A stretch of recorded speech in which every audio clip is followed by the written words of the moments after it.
te pourtant ay carte ñoo ko fa yóbbu kon Sénégal képp ku fi bëgg a nekk njiit wala nga bëgg fee nekk président de la république ngalla waaye bul xalaat ne rey ay nit wala jaar ci ay cadavre mën na la yóbbu palais déedéet li la mën a yóbbu palais rek mooy askan bi nga xamante ne moom nga dëkkal ci Sénégal ñoom ñoo lay votel jox la mandat ñu la demal nga toogal ñu ci palais bi parce que palais bi ñëpp a ko moom te sénégalais ñoo fay yóbbu ku leen neex kon nag bu ñu yàq réew mi parce que réew mi dafa commencé émerger wu dafa commencé am ay ressources naturelles yu bëree bare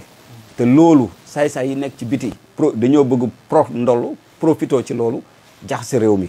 te ñun nag du ñu nangu loolu parce que réew boo xamante ne sëñ Touba mi ngi fi tëdd Alaaji Malick Baye Niass maam Limaamu Laay ak ñeneen Cheikh Sadbou ñooñu ñëpp duñ nangu que Sénégal di yàqu parce que Sénégal mooy exception ci Afrique de l'Ouest te soo xoolee suñu sous-région bi yëpp pays yooyu yëpp nan la ñu amee problème mooy que nit ñi dañoo bëggoon a accéder au pouvoir par la force par la violence te lu indi violence boobu mooy indiwaat ay coup d'état mooy indi leneen ak leneen te ñaanuñu loolu yàlla dañoo ñaan yàlla ñu am réew boo xamante ne réew bu stable boo xamante ne bu nekk dans la cohésion sociale dans la paix te loolu la ñu bëgg moo tax élection législative yi man je dis non à la cohabitation je dis on donne la majorité absolue au président Macky Sall pour mu mën a àggale son mandat man c'est ça que je dis mooy que loolu mooy vérité loolu mooy li xamante ne moo gën ci askan moo gën ci population bi parce que suñu fi indee ay cohabitation te mësuñu ko xam depuis Senghor à nos jours dinañ indi instabilité ci biir dëkk bi dinañ indi ay problème te jafe-jafe yoo xamante ne dinañ ci mën a génn te loolu su boobaa day fekk béy wéy nu mbuus te Sénégal bés bu takkee ñun ñëpp la yàqule te ñun baadoole ñoo ciy gën a sot kon nag je lance un appel à la jeunesse sénégalaise nañu nekk une jeunesse consciente nañu nekk une jeunesse qui réfléchit du ñu nekk ay jeunesse yoo xamante ne al toppe la ñuy doon déedéet c'est des intellectuels c'est des cadres nañu réfléchir buñ leen buub rek di leen yóbbu fu nekk gis nga les réseaux sociaux la nit nañu xam fi ñuy waxee nañu xam fi ñuy teg seen tànk parce que un jeune warul nekk quelqu'un koo xamante ne dañ koy mbuboo pour muy def la violence wala muy def naka sudul noonu un jeune dafa war a nekk référence parce que c'est l'avenir de demain même islam xale la gën a bëgg que mag ñi parce que xale yi ñooy yëkkati xale yi fu mu nekk rek loolu day jóg kon nag suñ leen wooyee ci violence am leen diplomatie am leen maturité am leen seen jom ngeen ne déedéet ñun du ñu yóbbu suñu réew ci violence au contraire dañoo bëgg suñu réew développe pour que au moins ñu gis suñu bopp moo tax je lance un appel à tous mes militants sympathisants ñëpp ma leen wax nañu voter la liste Benno Bokk Yaakaar parce que campagne électorale bi ubbi na mën naa def lancement boobu nañu voter la liste Benno Bokk Yaakaar pour que le président am majorité absolue parce que man loolu laa gis loolu mooy quiétude bu baax ci réew mi loolu mooy sécurité bu baax ci réew mi loolu mooy cohésion nationale loolu mooy la paix loolu mooy émergence aussi parce que moom ces projets yi mu am nii c'est des projets très importants te loolu day continuer su continuer Sénégal moo ciy gis boppam te Tivaouane Peulh incha allah dina ci gis boppam après les élections législatives Tivaouane Peulh dina gis boppam ci li nga xamante ne moom la président di liggéey parce que autorités yi def nañ ci ay jéego les responsables politiques def nañ ci ay jéego te ñu ngi ciy wax guddeeg bëccëg ñu ngi def pression ci maire ñu ngi def pression ci état bi pour que au moins mu gëstu la population de Tivaouane Peulh ci côté ndox côté courant côté yeneen ak yeneen lycée Tivaouane Peulh ak leneen ak leneen te loolu incha allah am nañ ci yakin am nañ ci yaakaar que su élection législative yi passé président Macky Sall dina gëstu waa Tivaouane Peulh te dinañ gis beneen visage commune Tivaouane Peulh Niaga-Niakoulrab foofu daal laay président du ñu tëj te waxuñu mbirum insécurité maanaam insécurité bëri na door trop ci li nga xam te moom mooy commune bu Tivaouane Peulh Niaga-Niakoulrab ñu gis ne barki Demba Ndiaye Daaru Salaam itam dem nañu ba population itam jógee seen bopp pour wàññi ko li nga xamante ne moom mooy njaayum li ñuy tere muy mbirum yàmbaa bi tey lan ngay lancé appel ci chef de l'État ci insécurité bi nga xam ne moom mooy fii ci Tivaouane Peulh. waaw foofu tamit damay féliciter les jeunes de Darou Salam di féliciter le délégué de quartier Darou Salam di féliciter la population de Darou Salam tout entière vraiment ñoom def nañu acte boo xamante ne ñëpp mën nañ ci roy tous les quartiers wala tous les villages yu nekk dans la commune de Tivaouane Peulh Niaga war nañ ci mën a roy mais au-delà de la commune de Tivaouane Peulh Niaga même sénégalais yeneen régions yi mën nañ ci roy parce que insécurité bi du Tivaouane Peulh kese parce que c'est partout dans le Sénégal parce que violence bi àgg na foo xamante ne foo ko natt weesu na ko mais avec nos forces de défense et de sécurité ñu ngi def liggéey bu mucc ayib vraiment dañ leen di defal mention spéciale parce que ñu ngi liggéey bu am solo tey Sénégal ngay dugg bëgg fee def naka sudul noonu ñu jàppale fii yóbbu soo gisee Sénégal macha allah je touche du bois depuis boobu ba léegi mosoo fi dégg benn attentat loolu suñu xarañte force de défense et de sécurité moo ko waral te on a une armée républicaine te ñooñu nag dañ leen war a nawloo may leen doole di jege leen aussi ñoom tamit ñu jege la population c'est un échange bu ñu war a def entre eux te ñoom képp koo xamante ne nga nekk un bon citoyen nga gis loo xamante ne naka sudul noonu baaxul ci gox bi da nga ko war a signaler le chef de quartier wala nga signaler le chef du village wala nga wax ko la gendarmerie wala la police parce que loolu mooy doxal dëkk mais su dee da ngay gis lu bon nga bàyyi ko muy raam di dem ci ñax bi su yàggee dafay am kër te su boobaa nag fi muy jëm du baax kon nag maa ngi lancer un appel di wax la jeunesse de Tivaouane Peulh Niaga nañu am seen matuwaay nañu jël seen mat wane responsabilité comme ni ko jeune Darou Salam Tivaouane Peulh def ñoom ñëpp ñu organiser des comités de vigilance dans les quartiers di veiller ci sécurité quartiers yi di coordonner directement avec la gendarmerie et la police pour que ñu mën a am sécurité totale dans la commune de Tivaouane Peulh Niaga. macha allah président lan nga bëggoon ñu wax ci te waxoon ko ci lan nga bëggoon ñu laal ko te laaluñ ko jamono. li may bëgg daal mooy que je lance un appel au maire. tey on était des adversaires lors des élections locales mais yàlla def na ne population moom lañ tànn ñu ciy sant yàlla parce que population yàlla moo xam lu tax ñu tànnaat ko mais moom tamit ngalawaay no delloo naar bi xoromam no delloo population bi li ñu bëgg parce que population bi yaakaar bu ñu am ci moom bu mu ko tas te ñun pare nañu pour jàppale ko ci liggéey bi pare nañ suñuy expertise suñuy xalaat suñuy lépp luñ ci mën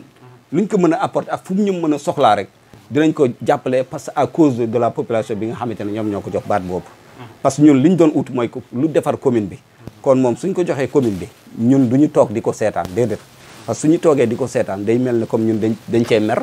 li ko yàlla joxaat kii du ñu doxee noonu ñun li ñu xam mooy que dañuy def comme ni les Européens di def les Occidentaux ni ñuy def ku falu dañuy ñëw di la jàppale ci liggéey pour nga mën a réussir parce que su maire réussir tey c'est la commune de Tivaouane Peulh Niaga c'est la population moo ciy bénéficié du man kese ñëpp ciy bénéficié sama doom mën na ci bénéficié sama am di jàmm sama soppee ñëpp kon nag dama koy lancer un appel na góorgóorlu na gën a réorganiser waat administration au niveau de la mairie c'est là où le bas blesse foofu mooy problème bi parce que activités yi gaawul les activités administratives gaawul te loolu dafa war a gaaw parce que mandat commune dafa gàtt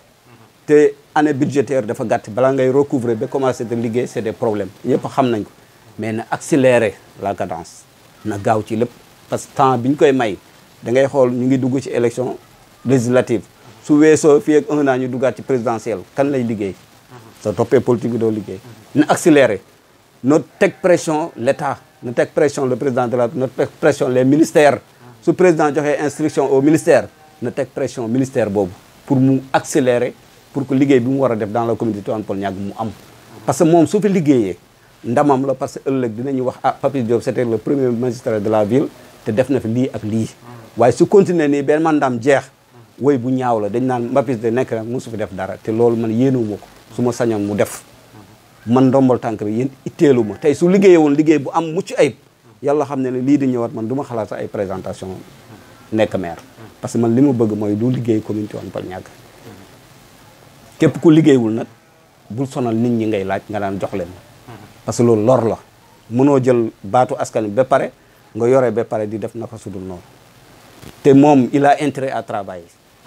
il a intérêt à travailler parce que bii passé élection bii passé métti woon na ci moom lool parce que sonn na coono bu coono yem sonn na ko kon nag su ko population bi joxee gëdd bii na delloowaat gëdd bi population bi mu jox leen cër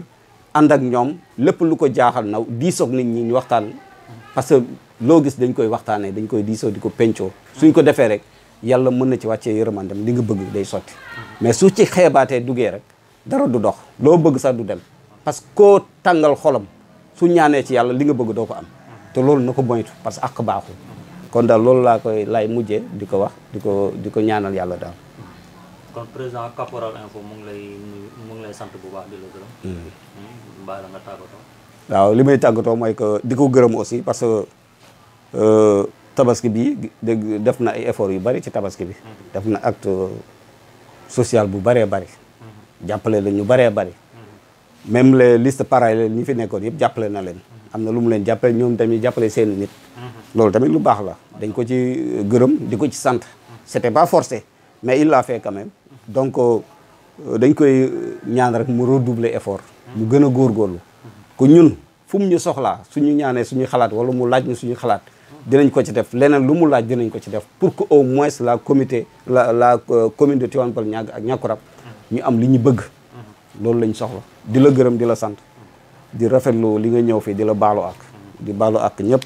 di wax ne bés bi bés bu tedd la yal nañ yàlla may fekkee war ay déwén yu bari yow tamit métier bi nga nekk nii yàlla na fulandi li nga ci bëgg yëpp ak yéene bi nga ci am yal na la ko yàlla may parce que yéen tamit da ngeen di def liggéey bu metti ci biir commune bi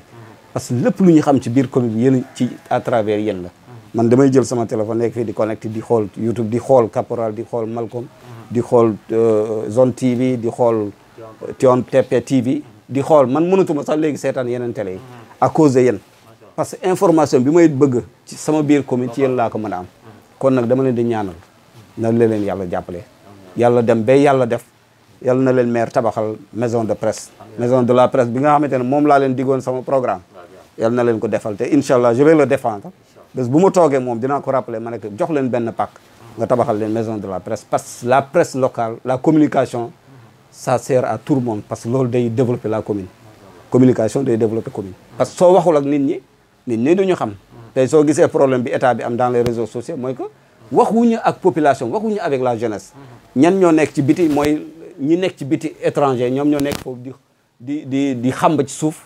di yàq xelu suñuy jeunesse ñu leen di woo ci ay violence pour lan des intérêts ailleurs yoo xamante ne ñun amuluñu benn njëriñ te ñun jàmm moo ñu jig te ñoom ñu ngi ci jàmm ñu ñuy woo kaay leen ngeen xeex Sénégal mais loolu xel mënul nangu loolu kon nag la jeunesse est une jeunesse consciente ngeen xam ne li ngeen bëgg l'avenir dépend de vous du Macky Sall parce que Macky Sall tôt ou tard il partira keneen moo fi nekk te pourtant yéen ñi nekk fii tey nekk des universitaires nekk des cadres mun ngeen nekk président te yàlla mun nag mais nag soo leen yàqee li président liggéey soo leen ñëwaatee ngeen nekk président da ngeen di sonn balaa ngeen di def dara ah dina métti de kon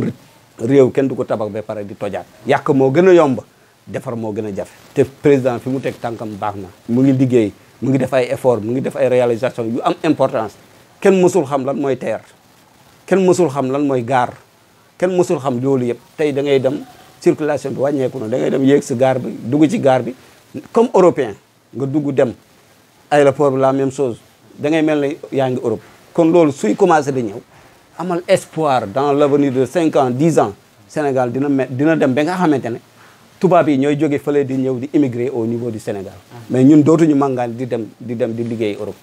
loolu laa bëgg la jeunesse de du Sénégal di xalaatee di bañ a déglu